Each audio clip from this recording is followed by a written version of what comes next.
This is Dolor Factor Live here on DBS, and we're talking about love. Now, Blaise, you wanted to respond to Father's comments earlier? Yes.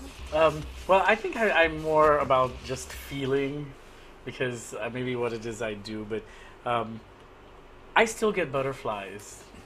And my first wife, Opera,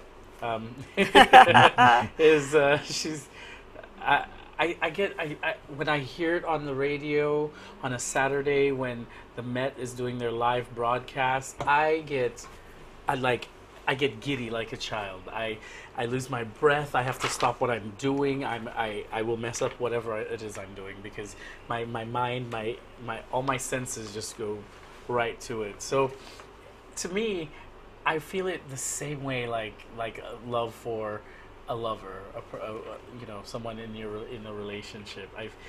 And when I step out on stage, I get those butterflies, but it's not like the nervous, scary butterflies. It's that, I'm here, my love. Mm-hmm. The lights, the orchestra, Mm-hmm. So I get that butterfly feeling all the time when I get to step out on a stage. Wow. Well, I suppose if you are lucky enough to be in a career or do something that you love, I suppose you would have those kind of feelings. But Father, let me ask you something about love itself. I was saying to you earlier that I find that nowadays people take the word love very lightly. It's not how it used to be. When someone said, "I love you," that was a big thing. That made you feel really good, and you believed them. Now, when someone says to you, "I love you," it comes up with so many different. Sometimes you think, "Yeah, what for? Why? What do you want?"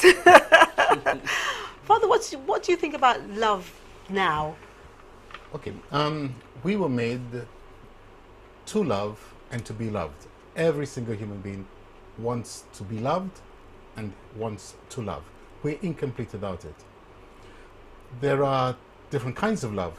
There is the love of utility, where you love someone because they're useful. There's the love of materialistic love. Yeah. Okay, I'll subtitle them for you. There's the love of pleasure. The person gives you pleasure. They might be a good drinking partner. They might be good company. They might be a sexual lover, whatever. It's just pleasure and nothing more. Mm-hmm. Then there is the love that is gift love, and I think that's what we've lost. The whole idea of give a gift. For me, the first thing we need to cultivate is self-mastery. When we're masters of ourselves, then we can give ourselves to the other. But if we have no control of ourselves, there's nothing to give. It's going to be a case of how can I take advantage, what can I get out of it, and so on. And that's what we have lost. Consequently, people are being driven by their emotions, how they feel, and interpret the feeling as love. And of course, we change. I mean, today you get up in a great mood and you meet somebody, you can get out of bed and you feel lousy. You might get up lousy and you feel good. That's how our emotions are. And especially the fact that our food isn't so nutritious, so we're lacking the necessary proteins or hormones or whatever to keep our emotional equilibrium. So people think, well,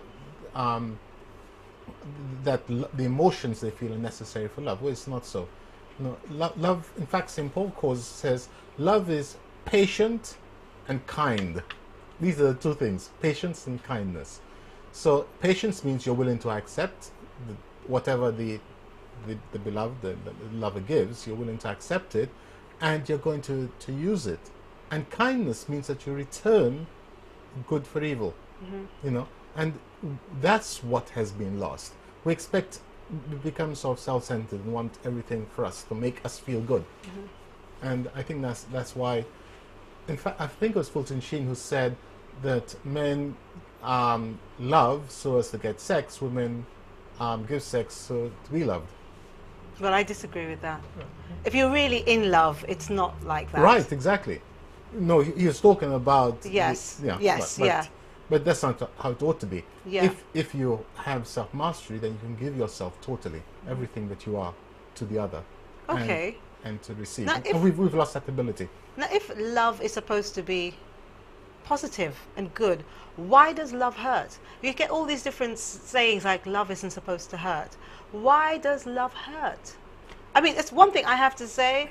I wish the Lord, if I could ask him, I'd tell him, don't make me love.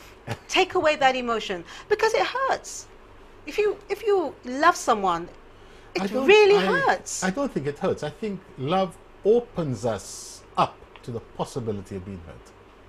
And we can think of the divine love. God loved us. He loved us so much that he's willing to put on our humanity, to become man, and to offer himself on the cross and go through this dreadful suffering because he loved us, to show us that love necessarily involves this suffering, but at the end of it, there is the total gift of oneself.